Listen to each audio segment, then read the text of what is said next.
تو بھائی ایسی قسم اگر اٹھا لی ہے تو اس کو توڑو اور اس کا کفارہ ادا کرو۔ کفارہ کیا ہے؟ 7واں سپارہ سورۃ مائدہ، اس کا دوسرا رکوع ہے 7ویں سپارے کا۔ اللہ پاک کہتے ہیں لا یؤاخذکم اللہ باللغو فی ایمانکم ولکن یؤاخذکم بما عقدتم الایمان فکفارتہ اطعام 10 مساکین من اوسط ما تطعمون اہلیکم۔ قسم کا کفارہ یہ ہے کہ 10 مسکینوں کو کھانا کھلانا، وہ جو معمول کے مطابق تمہارے گھر میں کھانا پکتا ہے اہل و عیال کے لیے، اس طرح کا کھانا پکانا، ان کو مسکینوں کو کھلانا۔ آگے کیا ہے؟ او کسوتہم، یا 10 مسکینوں کو کپڑا پہنانا۔ او کسوتہم، یا 10 مسکینوں کو کیا ہے؟ کپڑا پہنانا۔ او تحریر رقبہ، یا ایک غلام آزاد کرنا، یا ایک غلام۔ چوتھی صورت فمن لم یجد فصیام 3 ایام، اگر یہ سب کچھ نہ ہو سکے تو 3 دن کا روزہ رکھنا لگاتار، 3 دن کا روزہ رکھنا لگاتار۔ ایسی قسم ٹوٹ جائے تو اس پہ یہ کفارہ ہوتا ہے۔ اس پہ کیا ہوتا ہے؟ قسم منعقدہ کس کو کہتے ہیں؟ مستقبل میں، توجہ سے بات سمجھو، مستقبل میں کسی کام کے کرنے یا نہ کرنے کی قسم اٹھا لے، اور اگر وہ قسم ٹوٹ جائے تو اس کا یہ کفارہ ہے۔ اس کا کیا ہے؟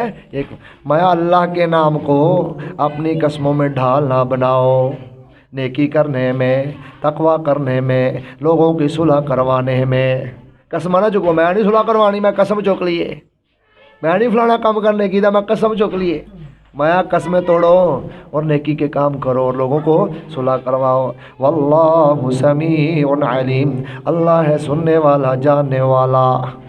لو جی، لا یؤاخذکم اللہ باللغو فی ایمانکم، اس سے یمین لغو ہے، لکھو یمین لغو، ایسی قسم یمین لغو۔ توجہ کریں، امام ابو حنیفہ رحمۃ اللہ علیہ کے نزدیک یمین لغو کیا ہے؟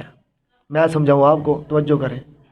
حاجی صاحب مجھ سے آپ نے پوچھا کہ صادق صاحب کہاں ہیں، تو میں نے کہا صادق صاحب لاہور گئے ہوئے ہیں۔ آپ نے پوچھا آپ کو کیسے پتہ ہے؟ میں نے کہا مجھے صوفی نے بتایا تھا صادق صاحب لاہور، اور میں نے اس پہ قسم اٹھا لی کہ اللہ کی قسم صادق صاحب لاہور گئے ہوئے ہیں صوفی کے کہنے پر۔ یہ قسم لغو ہے، یہ قسم کیا ہے؟ ہاں سمجھے کہ نہیں؟ اس پہ کوئی کفارہ نہیں، اس پہ نہ اللہ دی قسم ہے، اللہ دی قسم ہے، اللہ دی قسم ہے، اللہ دی قسم ہے، ہر گالنا قسم، ہر گالنا، یہ لغو قسم ہے۔ فرمایا لا یؤاخذکم اللہ باللغو فی ایمانکم، اللہ تمہاری ایسی قسموں پہ مواخذہ نہیں کرتا، اللہ تمہاری ایسی قسموں پر مواخذہ نہیں کرتا۔ وَلَٰكِن يُؤَاخِذُكُم بِمَا كَسَبَتْ قُلُوبُكُم، یہ آگے قسم غموس ہے، قسم کی تیسری قسم قسم غموس، لیکن مواخذہ کرتا ہے جو تمہارے دلوں نے کمایا۔ بات سمجھ آئی؟ دل سے جو تم نے قسم اٹھائی، تمہیں پتہ بھی تھا کہ صادق صاحب لاہور نہیں گئے ہوئے، جان بوجھ کے جھوٹی قسم اٹھا لی، اللہ دی قسم صادق صاحب لاہور گئے ہیں۔ اس پہ کفارہ تو نہیں ہے، لیکن اس پہ توبہ استغفار کرے، اس پہ کیا کرے؟ توبہ استغفار کرے۔ اور توجہ کرو بھائی، ایک بات اور سمجھا دوں، اللہ کے علاوہ کسی غیر کی قسم نہیں اٹھائی جاتی۔ آج کل میں نو حسین دی قسم ہے، حسن دی قسم، حضرت فاطمہ دی، حضرت علی دی قسم، محمد دی قسم ہے۔ ہم بھائی اپنی قسم پر اللہ کو گواہ ٹھہراتے ہیں، کیوں؟ کہ وہ ہمارے حالات کو جانتا ہے، وہ ہمارے حالات کو کیا کرتا ہے؟ جانتا ہے۔ اس لیے ہم کہتے ہیں میں جو کہہ رہا ہوں بھائی اللہ کی قسم اٹھا کے کہہ رہا ہوں، صحیح کہہ رہا ہوں۔ اللہ کا نام کیوں استعمال کرو؟ کہ وہ میرے حالات کو جانتا ہے۔ حضرت حسن حسین، حضرت فاطمہ، حضور اللہ السلام تو نہیں جانتے، اس لیے غیروں کی قسم اٹھانا شرک ہے۔ صرف کس کے نام کی قسم ہے؟ اور قدیم علماء میں قرآن پاک کی قسم اٹھانا نہیں ہے۔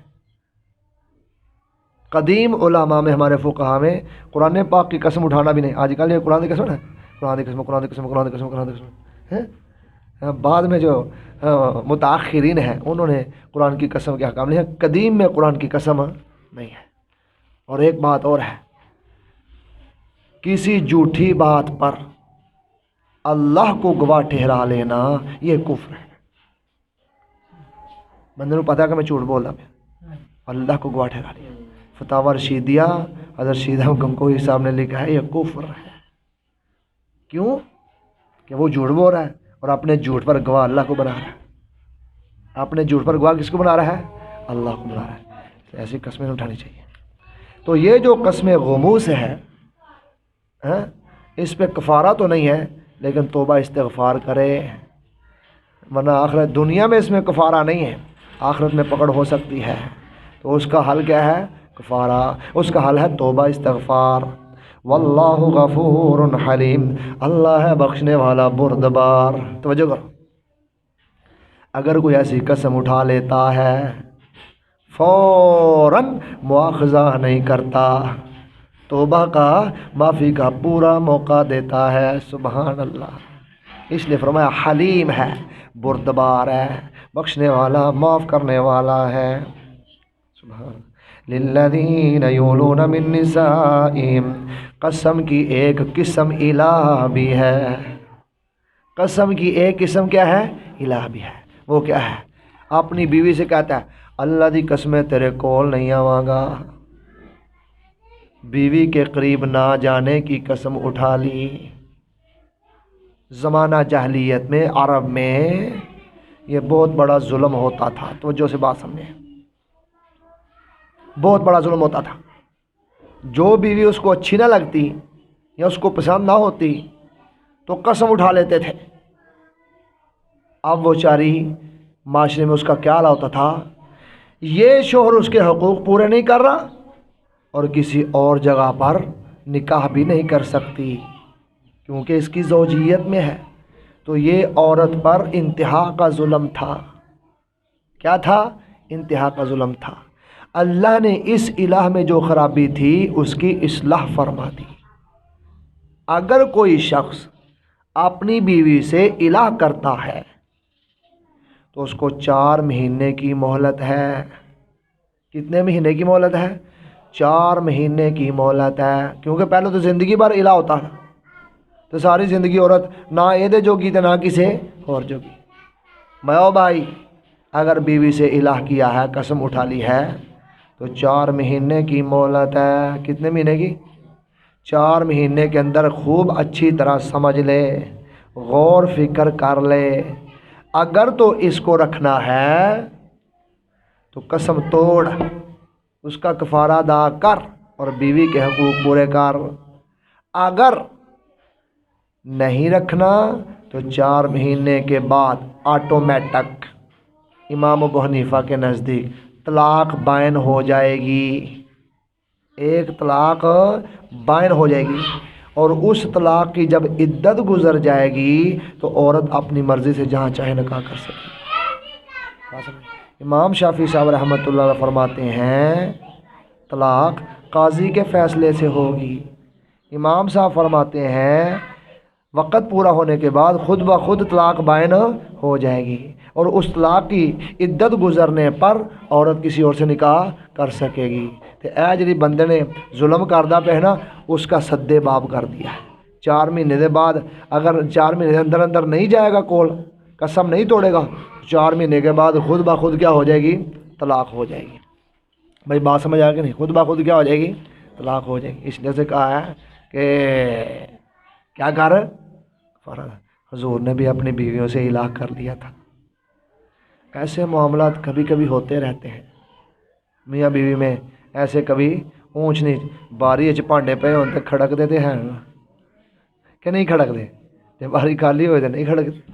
میاں بیوی میں ایسے اونچ نیچ ہو جاتی ہے۔ نبی کریم صلی اللہ علیہ وسلم نے اپنی بیویوں سے الہ کر لیا تھا، بات سمجھے، اور اوپر چبوترے پر ٹھہرے۔